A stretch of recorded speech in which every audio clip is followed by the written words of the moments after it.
म्हणतात ना माकडाच्या हातात चॉकलेट दिल्याप्रमाणे ज्ञानेश्वरी मुंडे यांची एसआयटी प्रमुखांकडून 3 तास चौकशी करण्यात आली. त्यानंतर ज्ञानेश्वरी ताई मुंडे यांनी एक प्रेस घेतली. प्रेसमध्ये त्यांनी सांगितलं की आरोपी निष्पन्न होत नाहीयेत. ज्या लोकांनी नार्को टेस्ट आणि ब्रेन मॅपिंग बद्दल अफवा पसरवल्या, अहवालाबद्दल अफवा पसरवल्या, त्यांच्यावरती कारवाई करावी. ळ खातं आणि एसआयटी म्हणजे माकडाच्या हातातलं चॉकलेट असल्याचं ज्ञानेश्वरी ताई मुंडे यांनी सांगितलं. त्यांनी अजून असंही सांगितलं की महादेव मुंडे प्रकरणामध्ये धनंजय मुंडे यांचा कोणताही सहभाग नाही. त्यांनी कधीही धनंजय मुंडेंचं या प्रकरणामध्ये नाव घेतलेलं नाही.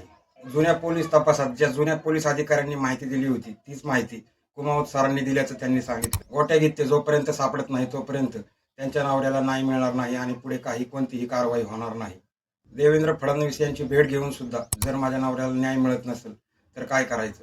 त्यांनी मनोजदादा जरांगे यांची भेट घेऊन पुन्हा एकदा फडणवीस यांची भेट घेणार असल्याचं प्रेसमध्ये सांगितलं. एकंदरीत त्या एसआयटीच्या तपासावरती नाराज होत्या.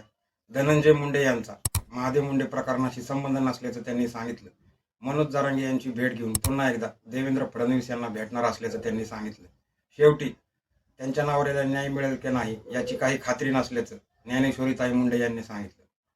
तर तुमच्या काय भावना आहेत मित्रांनो या सर्व घटनेबद्दल कमेंटमध्ये नक्की सांगा.